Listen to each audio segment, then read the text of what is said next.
সেই তার শাসনামলে বাংলাদেশকে একটা মহৎ রাজ্য হিসেবে প্রতিষ্ঠা করেছে, বাংলাদেশকে একটা মহৎ রাজ্য হিসেবে প্রতিষ্ঠা করেছে, বাংলাদেশের মানুষের আশা ভরসা করেছে। জুলাই ক্ষমতার পালাবদলের বাকি আর মাত্র একদিন, তার আগেই প্রশাসনের শীর্ষ পর্যায় থেকে আসছে পদত্যাগের খবর। ঊর্ধ্বতন পুলিশ কর্মকর্তাদের জানান তিনি পদত্যাগ করতে চান।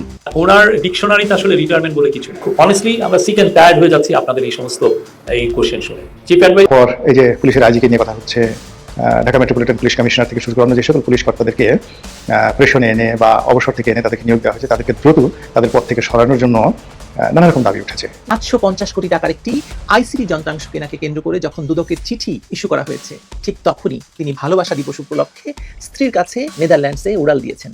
ছুটির আবেদনে জরুরি পারিবারিক কারণ লেখা হয়েছিল, কিন্তু এবং তার বাহিনীকে কেউ বিশ্বাস করতে পারছে না। বর্তমানে বাংলাদেশের অন্তর্বর্তীকালীন সরকার এখন পর্যন্ত তারা ক্ষমতাতে আছে, ক্ষমতা এখন পর্যন্ত হস্তান্তর করেনি। তার আগেই এই ইউনূস বাহিনী তারা কিন্তু দেশ ছেড়ে পালিয়ে যাওয়ার হিড়িক চাপিয়েছে। দর্শক শ্রোতা মণ্ডলী, ইতিমধ্যে আপনারা দেখেছেন যে ইউনূসের বেশ একজন সহকারী তিনি দেশ থেকে পালিয়ে গেছেন এবং গতকাল থেকে পুলিশের আইজিপি তিনি দেশ থেকে উধাও হয়ে গেছেন। তো এই বিষয় নিয়ে কিছু গুরুত্বপূর্ণ ভিডিও ফুটেজ এবং চাঞ্চল্যকর তথ্য আসছে আমাদের হাতে। সেই সাথে অনেকে প্রশ্ন করছে যে কি করবেন ডক্টর ইউনূস অথবা তার যে বাকি উপদেষ্টা আছে সেই উপদেষ্টা। আজকে বেশ কয়েকটা দিন ধরেই এই বিষয় নিয়ে আলোচনা। তো চলেন আমরা কথা না বেরিয়ে কিছু গুরুত্বপূর্ণ ভিডিও ফুটেজ দেখব। সেই সাথে আপনাদের কাছে প্রশ্ন রাখতে চাই, ডক্টর ইউনূস ক্ষমতা ছাড়ার পর তিনি কি করবেন? পালিয়ে যাবেন, দেশেই থাকবেন, এবং থাকলেও সেটা কিভাবে থাকবেন? বিএনপি তাকে কোন কাজে লাগাবে? চলেন দেখে আসি ভিডিওতে। প্রধান উপদেষ্টার বিশেষ সহকারী হিসাবে প্রতিমন্ত্রীর মর্যাদা ভোগ করতেন এবং টেলিকম, ডিজিটাল ইনফ্রাস্ট্রাকচার ও ডাক খাতে বিপুল ক্ষমতা এবং নীতিগত নিয়ন্ত্রণ করতেন, যার মধ্যে 550 কোটি টাকার আইসিটি অবকাঠামো প্রকল্প সহ একাধিক বড় আকারের চুক্তি অনুমোদনের ও বাস্তবায়নের দায়িত্ব ছিল। এমন সময়ে তার হঠাৎ বিদায় না নিয়ে দেশ ছাড়া, যার জন্য তিনি নেদারল্যান্ডসের পাসপোর্ট ব্যবহার করেছেন এবং ইমিগ্রেশন কর্তৃপক্ষের সাথে অনিয়মিত ব্যবহারের অভিযোগও তার বিরুদ্ধে রয়েছে। এটা শুধু আইনগত নয়, নৈতিকভাবেও অগ্রাহ্য করা যাবে না। তার বিরুদ্ধে দুর্নীতির অভিযোগ শুধু একটা নয়, এটি নগদের 150 কোটি টাকার আত্মসাৎ করার তার বিরুদ্ধে অভিযোগ রয়েছে। মোবাইল ফাইন্যান্সিয়াল সার্ভিসে ব্যাপক অনিয়ম হয়েছে বলে সেখান থেকে তার অর্থ তছরূপের অভিযোগ রয়েছে। প্রশাসক মোহাম্মদ এজাজের চুক্তি বাতিল এবং তার ব্যক্তিগত কর্মকর্তা আতিক মোর্শেদ এবং স্ত্রীর দুদক তলব পর্যন্ত বিস্তৃত হয়েছে। এসব ঘটনার মধ্যে একটি সামঞ্জস্যপূর্ণ নাম্বার রয়েছে: ক্ষমতা কেন্দ্রীভূত করা, নীতিগত সিদ্ধান্তের অন্ধকার প্রক্রিয়া এবং প্রশাসনিক জবাবদিহিতার সম্পূর্ণ অবহেলা তার বিরুদ্ধে রয়েছে। প্রতিমন্ত্রী পদমর্যাদা সম্পন্ন একজন উপদেষ্টার এভাবে পালিয়ে যাওয়া কেবল ব্যক্তিগত ব্যর্থতা নয়, এটি পুরো ইউনূস সরকারের বিশ্বাসযোগ্যতা ধরে টান দিয়েছে এবং এই বিশ্বাসযোগ্যতার প্রশ্ন শুরু থেকে তোলা হয়েছিল। বাংলাদেশের রাজনৈতিক আকাশে ঝড়ের মতো পরিবর্তনের হাওয়া বইছে এখন। ডক্টর মোহাম্মদ ইউনূসের নেতৃত্বাধীন অন্তর্বর্তীকালীন সরকারের উপদেষ্টা পরিষদের সদস্যরা যেন হঠাৎ করেই লোকচক্ষুর আড়ালে চলে যাচ্ছেন। ক্যামেরা দেখলেই তারা ভয় পালাচ্ছেন, কাউকে তো খুঁজেই পাওয়া যাচ্ছে না। এমনকি নির্বাচনের দিন তারা কোথায় কোথায় কে ভোট দিয়েছেন সে খবরও আমরা জানতে পারিনি। কেউ সরাসরি বিদেশে পালিয়ে যাচ্ছেন না বলে দাবি করলেও খবর চাউর হয়েছে যে অনেকে লাল পাসপোর্ট জমা দিয়ে সবুজ পাসপোর্ট জোগাড় করে তড়িঘড়ি করে দেশ ত্যাগের প্রস্তুতি নিয়েছেন। এই পরিস্থিতিতে সবচেয়ে আলোচিত নাম হয়ে উঠেছে ফয়েজ আহমেদ তাইয়েবের, প্রধান উপদেষ্টার বিশেষ সহকারী এবং ডাক, টেলিযোগাযোগ এবং তথ্য প্রযুক্তি মন্ত্রণালয়ের দায়িত্বপ্রাপ্ত ব্যক্তি। তার দেশ ত্যাগের খবর এমন এক সময় এসেছে যখন তার বিরুদ্ধে 100 কোটি টাকার দুর্নীতির অভিযোগ উঠেছে। এটি শুধু একজন ব্যক্তির গল্প নয়, বরং সমগ্র অন্তর্বর্তীকালীন প্রশাসনের সততা এবং জবাবদিহিতার প্রশ্নকে সামনে নিয়ে এসেছে। তিনি নিজেকে দায়িত্ব পালনে অভিযুক্ত হয়ে দেশ ছাড়ছেন, তিনি কিভাবে অন্যদের সততার উপদেশ দিতে পারেন? এই প্রশ্নটি এখন জনমনে ঘুরপাক খাচ্ছে, কারণ তিনি ফেসবুকে স্ট্যাটাস দিয়ে বলছেন তিনি মানুষের কাপড় খুলে দেবেন। খুলুন না, আপনাকে তো কেউ নিষেধ করেনি, আপনি হুমকি দিচ্ছেন কেন? আসলে আপনার নিজের কাপড়ের ঠিক নেই, এই জন্য আপনি অন্যের কাপড় সামলাতে বলছেন। ফয়েজ আহমেদ তাইয়েবের যাত্রা শুরু হয় 2024 সালের জুলাই মাসে, যখন এই ভয়ঙ্কর রাজনৈতিক অস্থিরতার মধ্যে তাকে বিদেশ থেকে এনে আইসিটি পলিসি অ্যাডভাইজার হিসেবে নিয়োগ দেওয়া হয়। পরবর্তীতে 2025 সালের মার্চ মাসে তাকে প্রতিমন্ত্রীর মর্যাদায় প্রধান উপদেষ্টার বিশেষ সহকারী করা হয়। অল্প সময়ের মধ্যে তার হাতে কেন্দ্রীভূত হয় বড় অঙ্কের প্রকল্প অনুমোদন এবং নীতিগত সিদ্ধান্তের ক্ষমতা। কিন্তু এই ক্ষমতার সাথে অভিযোগের ঝড় উঠে, বিশেষ করে 550 কোটি টাকার কথা তো আগেই বললাম, একটি আইসিটি অবকাঠামোর উন্নয়ন প্রকল্পের অনিয়মের মাধ্যমে, এবং দুর্নীতির অভিযোগ উঠে নানা রকম দরপত্র প্রক্রিয়ায় অস্বচ্ছতা, নির্দিষ্ট প্রতিষ্ঠানকে সুবিধা দেওয়া, বিদেশ সফরে যাওয়া তাদের হয়ে, এবং তাদের খরচে বিদেশে যাওয়া, দ্রুত আর্থিক অনুমোদনের বিষয়টি আলোচনায় আসে তখন। দুর্নীতি দমন কমিশন এখনো আনুষ্ঠানিকভাবে প্রমাণ না করলেও চলমান অনুসন্ধানের মধ্যে প্রকল্প বাস্তবায়নের তড়িঘড়ি করার চেষ্টা দেখা গেছে বলে চিঠি আদান প্রদান চলছে। এছাড়া মোবাইল ফিনান্সিয়াল সার্ভিস নগদের সাথে যুক্ত দুর্নীতির ঘটনার ব্যাপকভাবে আলোচনায় আসে তখন। নগদের নিয়োগ প্রক্রিয়ায় অনিয়ম এবং 150 কোটি টাকা আত্মসাতের অভিযোগ ওঠে তার বিরুদ্ধে, যেখানে তার ব্যক্তিগত কর্মকর্তা আতিক মোর্শেদ এবং তার স্ত্রীকে দুদকে তলব করা হয়। এসব ঘটনায় তৈয়বের ক্ষমতার অপব্যবহারের অভিযোগ রয়েছে, যা তিনি ফেসবুকে বকে দেওয়া বলে উল্লেখ করেছেন। কিন্তু এর পেছনে গভীরতর সমস্যাও লুকিয়ে আছে। এই অভিযোগের মধ্যেই হঠাৎ তার দেশ ত্যাগের খবর আসে। নির্বাচনে ভোট না দিয়ে তিনি চলে যান বিদেশে। গণমাধ্যমের রিপোর্ট অনুসারে তিনি নেদারল্যান্ডসের পাসপোর্ট ব্যবহার করে দেশ ছাড়েন। তিনি দাবি করেন যে ক্ষমতার পালাবদলের বাকি আর মাত্র একদিন। তার আগেই প্রশাসনের শীর্ষ পর্যায় থেকে আসছে পদত্যাগের খবর। সেই ধারাবাহিকতায় পুলিশ প্রধান বাহারুল আলমের পদত্যাগপত্র জমা দেওয়ার তথ্য সামনে এসেছে, যার নাম উঠে এসেছে বিডিআর হত্যাকাণ্ডের তদন্ত প্রতিবেদনে। আর এই প্রেক্ষাপটেই তাকে ঘিরে বাড়ছে নানা প্রশ্ন ও সন্দেহ। এ নিয়ে বিস্তারিত জানাচ্ছেন মেহেদী হাসান। সদ্য শেষ হওয়া ত্রয়োদশ জাতীয় সংসদ নির্বাচনে 2/3 আসনে জয় পেয়ে প্রায় 2 দশক পর ক্ষমতায় ফিরছে বিএনপি। নতুন সরকার দায়িত্ব নেয়ার প্রস্তুতির মধ্যেই অন্তর্বর্তী সরকারের নিয়োগকৃত উচ্চপদস্থ কর্মকর্তাদের মধ্যে পদত্যাগের প্রবণতা স্পষ্ট হয়ে উঠেছে। এই প্রেক্ষাপটেই সামনে আসে বাংলাদেশ পুলিশের মহাপরিদর্শক আইজিপি বাহারুল আলমের পদত্যাগ জমা দেওয়ার খবর। স্বরাষ্ট্র মন্ত্রণালয়ে তিনি পদত্যাগপত্র জমা দিলেও বর্তমান সরকার তা এখনো গ্রহণ করেনি। আজ দুপুর নাগাদ এমনই একটি খবর সামাজিক যোগাযোগ মাধ্যমে ছড়িয়ে পড়ে। এর মধ্যেই পুলিশ সদর দপ্তরে একটি সূত্র জানায়, আজ নির্বাচন পরবর্তী একটি অভ্যন্তরীণ সভা অনুষ্ঠিত হয়। সেই সভায় আইজিপি বাহারুল আলম উপস্থিত ঊর্ধ্বতন পুলিশ কর্মকর্তাদের জানান তিনি পদত্যাগ করতে চান। তখন কর্মকর্তারা বলেন 2-1 দিনের মধ্যেই নতুন মন্ত্রী পরিষদ গঠিত হবে। এরপরই তাকে আনুষ্ঠানিকভাবে পদত্যাগ করার পরামর্শ দেওয়া হয়। দুপুরের পরপরই বিভিন্ন গণমাধ্যমে এমন একটি খবর প্রচারিত হয়। কোয়ালিটি সম্পন্ন আন্তর্জাতিক মানের still bar CSRM committed for better still. তবে এই ঘটনার পর রাতে পুলিশ সদর দপ্তর থেকে পাঠানো এক বার্তায় বলা হয়, আইজিপির পদত্যাগ সংক্রান্ত সংবাদটি সঠিক নয়। এই ধরনের বিভ্রান্তি ছড়ানো থেকে বিরত থাকার জন্য সবাইকে অনুরোধ জানানো হয়েছে। এই 2 ভিন্ন তথ্য সামনে আসায় বিষয়টি নিয়ে আরও ধোঁয়াশা তৈরি হয়েছে।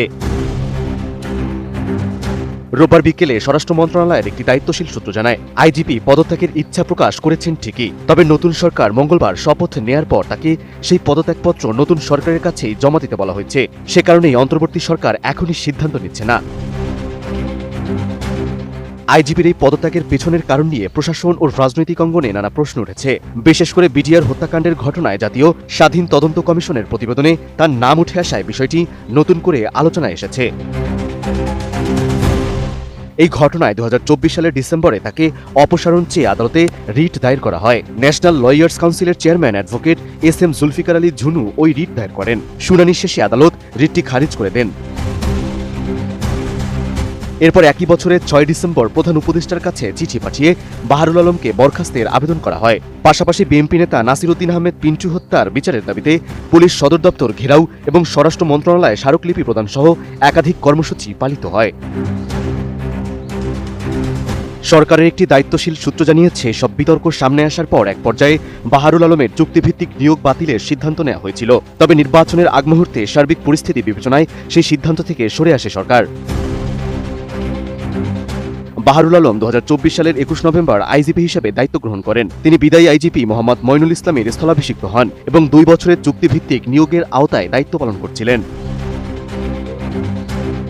সব মিলিয়ে নতুন সরকার দায়িত্ব নেওয়ার ঠিক আগ মুহূর্তে আইজিপির পদত্যাগ ঘিরে পরস্পর বিরোধী তথ্য প্রশাসনের শীর্ষ পর্যায়ে অনিশ্চয়তার ইঙ্গিত দিচ্ছে। তাই এখন সবার দৃষ্টি মঙ্গলবার শপথের পর নতুন সরকারের আনুষ্ঠানিক সিদ্ধান্তের দিকে। বাংলাদেশের মানুষের আশা ভরসার সাথে গ্রেফতারি করেছে। জুলাই অভ্যুত্থানের যে স্পিরিট, জুলাই অভ্যুত্থানে মানুষ চাইছিল বাংলাদেশে একটা সুশাসন আসবে, বাংলাদেশে দুর্নীতিমুক্ত দেশ হিসেবে বাংলাদেশ গঠিত হবে। ইউনুসকে মানুষ বিশ্বাস করেছিল। বাংলাদেশে যে অপরাজনীতি, দুর্নীতির রাজনীতি, লুটের রাজনীতি চলেছে 54 বছর ধরে, সেটাকে ইউনুস ঠিক করবে। মানুষের এই বিশ্বাসের জায়গায় এসে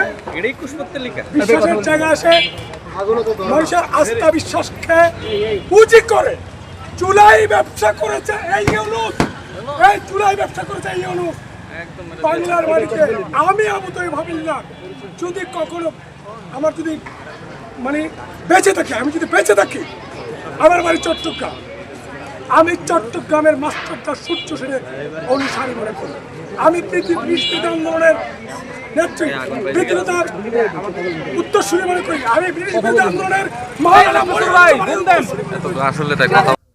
প্রিয় সাংবাদিক বন্ধুরা, আপনারা সকলে জানেন জুলাই গণঅভ্যুত্থানের পর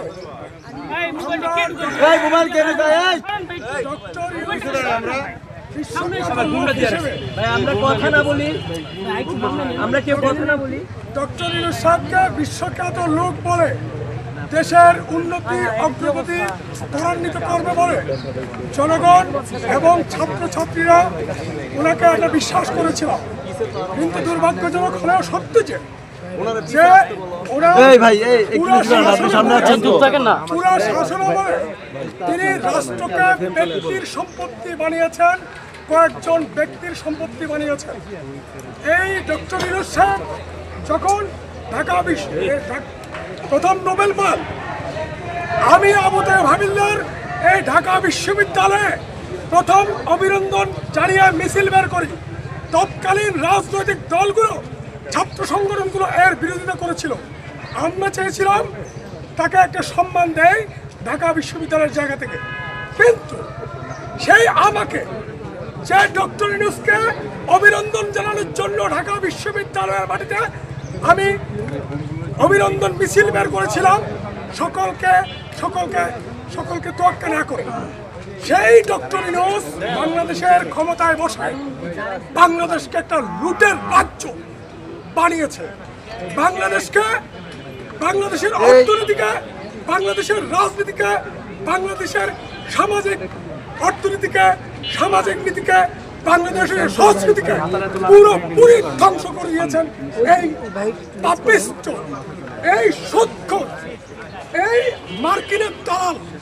বাংলাদেশের কোনো কল্যাণ করে নাই, কেউ দেখাতে পারবে না কল্যাণ করেছেন। আপনি দেখেন একটা রাষ্ট্রনায়ক, আপনি যদি বঙ্গবন্ধু শেখ মুজিবুর রহমান থেকে ধরি, বঙ্গবন্ধু শেখ মুজিবুর রহমানের রাজনৈতিক অনেক সমালোচনা আছে, মেজর জিয়া রহমানের রাজনৈতিক অনেক সমালোচনা আছে, বেগম খালেদা জিয়ার রাজনৈতিক অনেক সমালোচনা আছে, শেখ হাসিনার অনেক সমালোচনা আছে, কিন্তু ওনাদের বিরুদ্ধে একটা সমালোচনা নাই ব্যক্তিগত। এই বিষয়গুলো নিয়ে আপনাদের কোনো মতামত থাকলে গুরুত্বপূর্ণ সেটা লিখবেন আমাদের কমেন্ট বক্সে। ভিডিওটি ভালো লাগলে শেয়ার করে দেবেন। ডক্টর ইউনূসকে অনেকেই এখন খুবই তীব্র নিন্দা জানাচ্ছেন এবং তার প্রতি মানুষের অনেক ক্ষোভ রয়েছে। আপনার ভিডিও শুরুতে দেখতে পেরেছেন বিএনপি থেকে হঠাৎ করে এমনটা গুঞ্জন আসছে বা অনেকে তুলছে, হয়তোবা রাষ্ট্রপতি করতে পারে এই ইউনূস সরকারকে, বাংলাদেশের অন্তর্বর্তীকালীন সরকারকে। তো তিনি যদি রাষ্ট্রপতি হন তাহলে সেটা কেমন হবে, অথবা তাকে বাংলাদেশের জনগণ মানুষ কিভাবে কতটা পছন্দ করে না করে তা হয়তোবা ইতিমধ্যেই বুঝে গেছেন। তো যাই হোক, আপনাদের এই বিষয় নিয়ে গুরুত্বপূর্ণ কোনো কথা থাকলে লিখবেন কমেন্ট বক্সে। ধন্যবাদ সকলকে। দেখা হচ্ছে পরবর্তী নতুন কোনো ভিডিওতে। আপনাদের কি মনে হয় যে এই উপদেশটা মধ্যে কে কে পালিয়ে যেতে পারে?